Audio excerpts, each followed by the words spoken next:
Buenas noches, Alex. Saludos, San Miguel de Allende, Guanajuato, México. Hoy, 21 de febrero del 2025. ¿Qué crees? Tenemos una invitada muy especial. Ah, soy católico. La señora Lupita.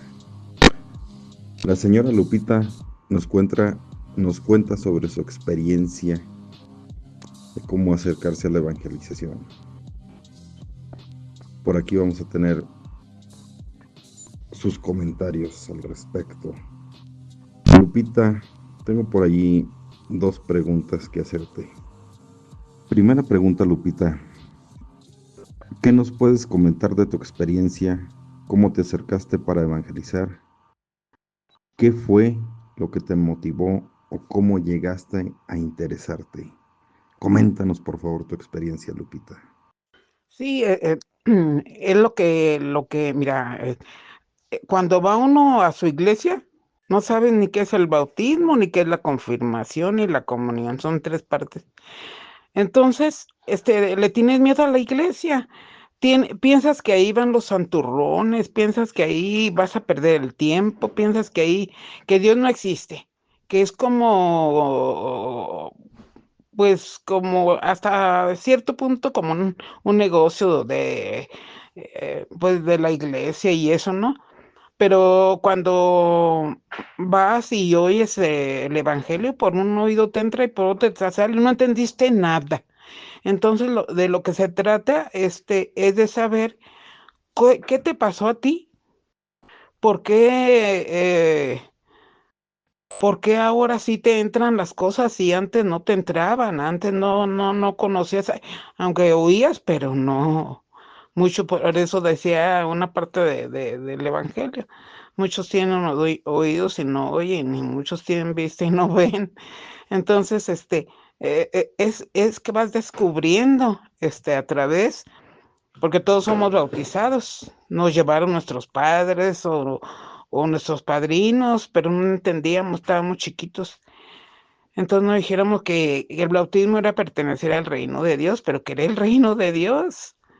No, pues que porque Dios es tu padre y porque te crió y todo eso, pero al contrario, en lugar de que te entrara esa palabra o lo que el padre estaba explicando o una religiosa, una monja, al contrario, te confundían más porque yo decía, bueno, ¿cómo es posible que haya un Dios y las cosas andan tan mal aquí en la tierra? Si hubieran Dios, pues debería de haber como justicia, deberían todos tener lo mismo, ¿no? Aquí hay ricos, hay pobres, hay malos, hay buenos, hay negros, hay blancos, pero yo no creo que haya Dios. Y así que, ¿cómo me iba a entrar si no aceptaba? Entonces, a veces Dios usa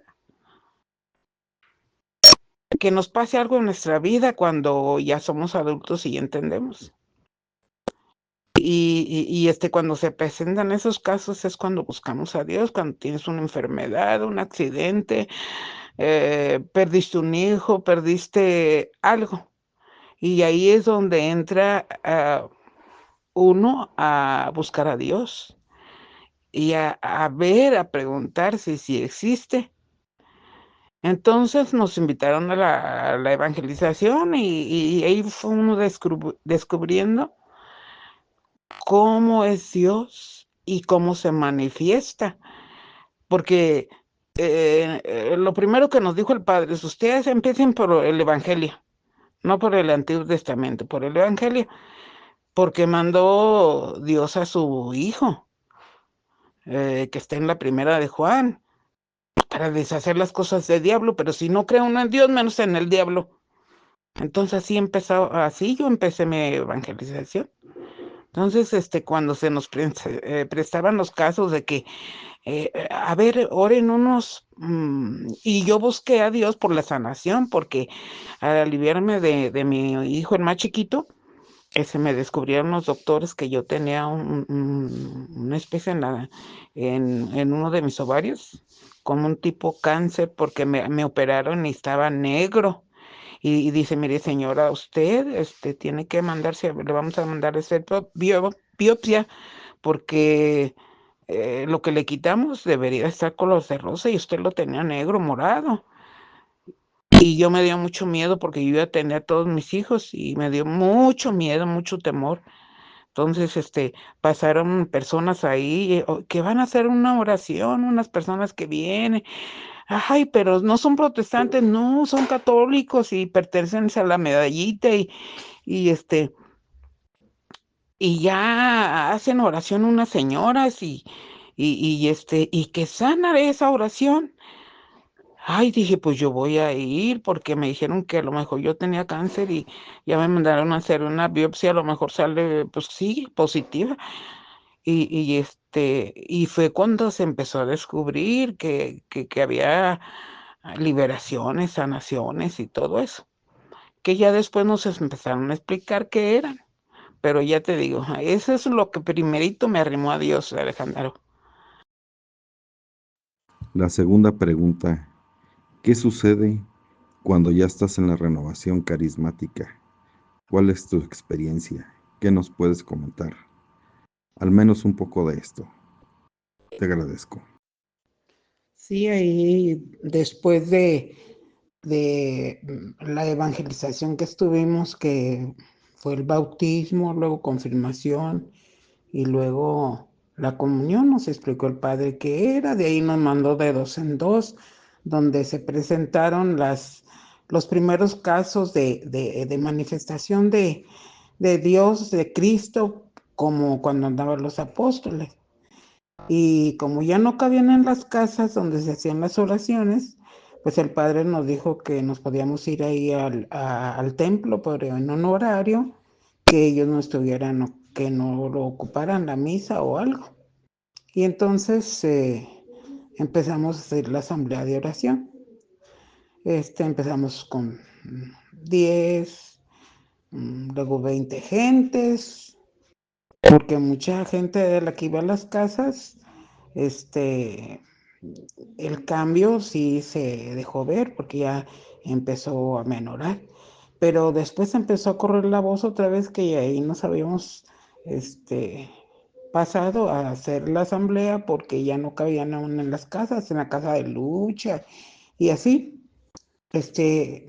ya empezó a decir el padre que pues capacitáramos gente para que también ellas participaran en leer la palabra o ir a cantar la misa. Y así se hizo muy grande esa comunidad, llegó a ver 600 personas. Ahí fue donde se empezó a correr la voz, que sucedían los milagros que sucedían, como cuando los apóstoles andaban visitando las comunidades de Galilea y de la parte donde Cristo también mandó a los discípulos. Entonces, pues fue algo muy hermoso porque las mismas gentes que iban llamaban a otras y muchas veces la gente iba por curiosidad, porque la gente les contaba que ahí se manifestaba Dios como cuando andaba en Galilea. Y sí, así pasaron las cosas. Llegó un momento en que una vez alguien se quiso meter a la sacristía porque el padre nos dejaba abierta la sacristía donde estaba el Santísimo. Y ya después el padre dijo, ¿saben qué? Les voy a cerrar para que no tengan la pena de que alguien se entre y vaya a agarrar las hostias consagradas. Y ya de ahí cuando estaba el Santísimo expuesto, porque sabemos que Jesús está en medio de los que se juntan dos o tres, pero ahí ya no eran dos o tres, ahí eran más. Entonces, pues empezamos a cantarle al Santísimo porque el Padre lo había encerrado con llave para que no fueran a profanar.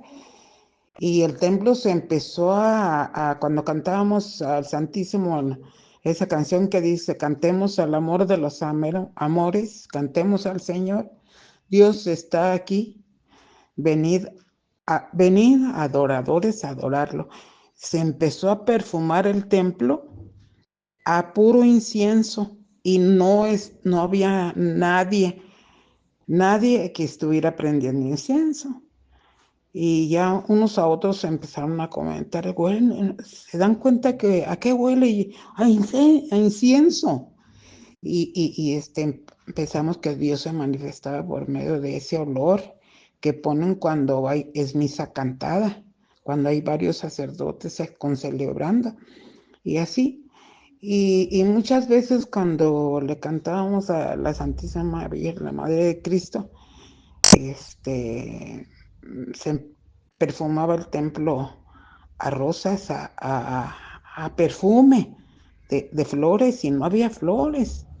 Entonces, pues esos detalles hicieron que la gente pues quería agarrar más fe, y nosotros también, y así sucesivamente. Ya después el Padre nos puso a dar la evangelización. Cada año se daban los 3 bloques, y esa gente preparaba a otras y a otras. Qué importante y qué interesante lo que comenta Lupita. Yo te puedo comentar que soy también testigo de esas maravillas que nuestro Señor Jesucristo hace, y que en ese grupo precisamente fue donde yo llegué y me ayudó a caminar poco a poco a empezar a ubicarme y lograr la reconciliación. Y también te puedo decir por ejemplo, un caso muy cercano. Éramos 3 amigos que nos juntábamos mucho ahí en el grupo de la renovación, y alguna vez fuimos a un encuentro a Aguascalientes con el padre Emiliano Tardif, y vivimos una experiencia padre porque uno de ellos, de nuestros amigos, tenía problemas en las rodillas y esto iba para peor. Y, y cuando estábamos allá en el encuentro, el padre Tardif dice que venían algunos jóvenes de fuera y que uno de ellos se estaba sanando, y era él. Cuando estábamos en la oración, era él que se sanó. Y también desde una manera personal, pues han pasado muchas cosas importantes e interesantes que, bueno, ya habrá oportunidad por ahí de platicarlas. Y de esto te puedo decir que sería muy bueno que quienes tienen desesperanza, quienes tienen alguna situación complicada, que se den la oportunidad de acercarse a nuestro Señor y vivir esa experiencia maravillosa del encuentro con Él. Él sabrá cómo sanarnos, ya sea físicamente, ya sea interiormente. Y yo siempre he dicho, y lo he escuchado y lo he leído por ahí, que lo primero más importante es la sanación interior, y de ahí viene todo lo demás. Entonces, partiendo de eso, de encontrar una paz y una confianza, pues todo lo demás ya se vendrá dando poco a poco y conforme Dios lo vea que es prudente. Quienes de alguna manera ya vivieron experiencias y se han alejado, pues volverse a dar la oportunidad de reencontrarse con Él. Y pues no nos vamos a arrepentir nunca de acercarnos a quien todo lo puede, de vivir esa experiencia de un encuentro con nuestro Señor Jesucristo. Es importante, si tú has experimentado algo maravilloso de nuestro Señor Jesucristo, alguna sanación, ya sea física, ya sea interior, o alguna situación difícil que, que de alguna manera era muy compleja y que se ha resuelto, o cualquier cosa, alguna cosa maravillosa, extraordinaria, o por muy simple que parezca, es importante decirlo. De repente hay personas que quieren escuchar algún testimonio porque o no tienen esperanza o tienen poca esperanza, y esto les ayuda. Lo que nuestro Señor Jesucristo hace por nosotros, necesitamos decirlo. Pues bien, con esto concluimos. Alex, Lupita, muchas gracias por tus comentarios, tu experiencia. Aquí seguimos con más temas más adelante. Saludos y bendiciones a todos. Junto a ti, María, como un niño quiero estar. Tómame en tus brazos, guíame en mi caminar. Quiero que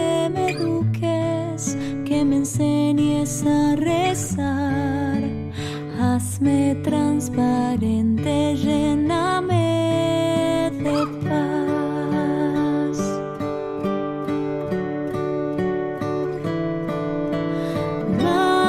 Madre, madre, madre, madre, madre, madre,